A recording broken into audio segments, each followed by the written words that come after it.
Good morning and welcome to the IELTS speaking exam organized here at Thompson School. Good morning. My name is and I'm going to be your examiner for today. Can I please get to know your full name? It's Madina Satarova. Okay, Madina. We're going to have a conversation that is going to last for around 15 minutes maximum, in which we're going to have different questions in part 1, 2, and 3. Okay, so my first question here in the first part would be, Madina, do you study or do you work? Well, currently I'm working as an IELTS instructor at a learning center in Tashkent. Do you like your job? Well, I'm quite passionate about my job. I've been enthusiastic about teaching since my early childhood. So I feel I'm blessed to teach those wonderful students every day.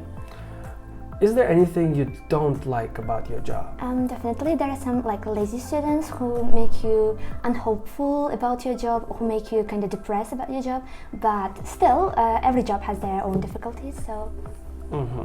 Have you ever considered choosing a different profession for yourself? Well, that's an interesting question. I've thought about, I had different options. Maybe teaching something else, like something related to technology, or being an entrepreneur like Steve Jobs, maybe, to have a tech company, because I'm also really, I'm really interested in technology as well. Okay. Now, Madina, let's talk about friends here in the first part. I have a few questions about this topic. Do you prefer to have one particular friend or a group of friends? To be honest, as an introverted individual, I guess having one or two closest best friends is enough for me, because I can't handle communication within large group of friends, so yeah. Okay. What do you like doing most with your friends? As long as my beloved people are around me, it doesn't matter whatever I do, but mostly I like to hang out in fresh air. Being a fresh air fiend, I really like to go somewhere, spend time outdoors, just view beautiful sceneries and so on. Okay. And do you think it's important to keep in contact with your friends you knew as a child? Actually, I have a couple of friends whom I've been in touch with since for over 15 years. Well, I guess this is important because you've shared so many moments with them, and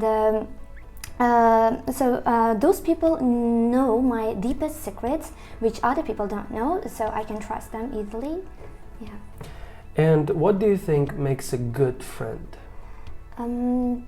Trust and loyalty and acceptance. By acceptance, I mean a good friend should never judge you, but accept you as you are and always be on your side to defend you and to support you.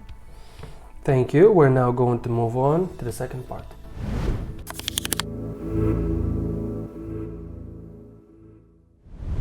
Now, in the second part, Madina, I'm going to give you a cue card. And today the cue card is: describe an important choice you had to make in your life.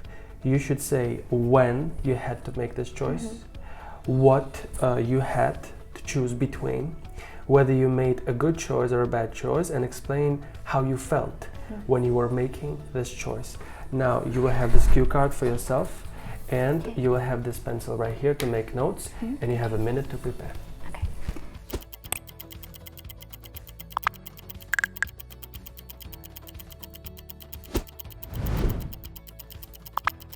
Now the time is up, and you will have to start right now. And please remember, you should speak for at least 1 minute, up to 2, in the second part of our speaking test.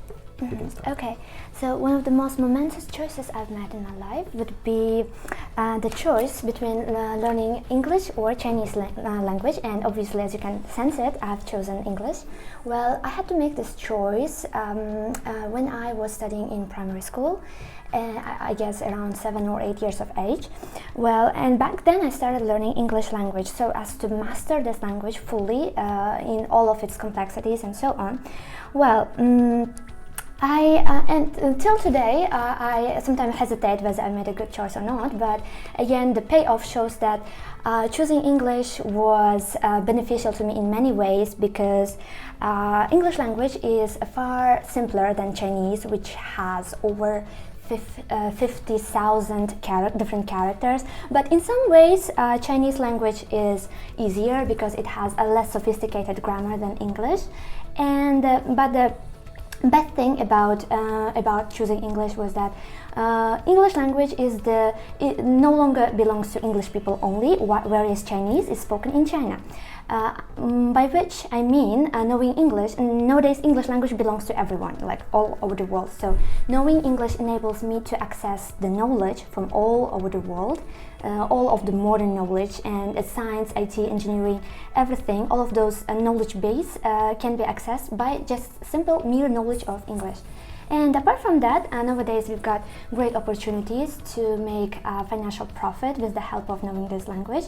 And just a few examples could be, teaching career, voice acting, and maybe writing some stories, books, scripts, translating jobs, traveling, and so on. Okay, thank you. Now we're going to move on to the third part. Now here in this third part, we will continue talking about choices that you make regularly in everyday life, and important choices as well. And the first question is, what are the typical choices that people make at different stages of their lives? So most typical choices could be choosing which university to study in, or choosing in which field to major in, and of course marriage, like what person whom to spend the rest of their lives with, and so on. Maybe like something could be about buying accommodation, housing. Okay. Should important choice be made by parents rather than by young adults? To be honest, I tend to believe important choices should be made independently. Of course, they can consult with their parents, but the final say should be made by the adults themselves, as it ensures continued happiness and responsibility for their own life. Okay, and why do some people like to discuss choices with other people? Maybe they are because of their indecisive nature, or maybe they are hesitant about their choices, so they need support from their close people. Okay, and now let's talk about choices in everyday life. What kind of choices do people make in their everyday life? Well, maybe, for example, till coming here, I had three choices. I could take subway, I could take a taxi, and I could walk. Well, and then apart from that, maybe what food to order, healthy food or fast food, whether to order food delivery or go on site and eat in a restaurant, and so on. Okay, and why do some people choose to do the same things every day?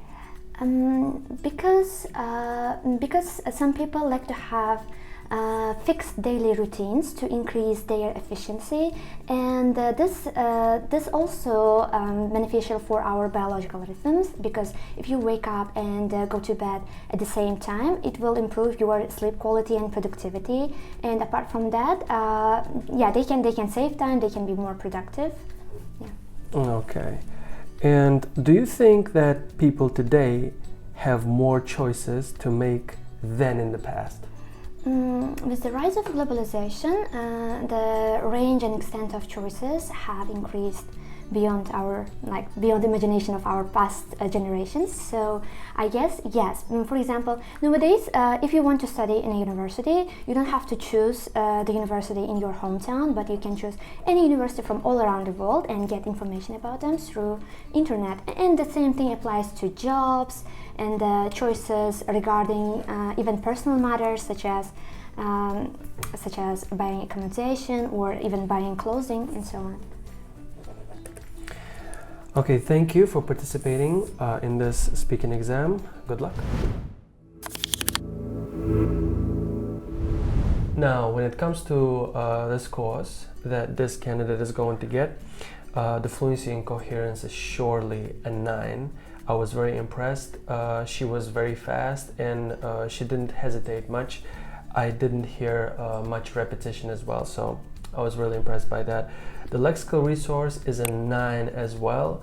The candidate has used vocabulary in most of the times with a very again impressive fashion and a very impressive style, and the words were relevant to the topics that we have discussed with her. When it comes to pronunciation though, it's an 8, and grammar is going to be an 8 as well, because the candidate did make some mistakes when it comes to the articles, and when it comes to pronunciation, th was not pronounced correctly on a few occasions, right? So instead of saying th, the candidate said s, for example, wis, which is a pronunciation mistake. Overall though, this is an 8.5. That is the overall bench score that the student is going to get.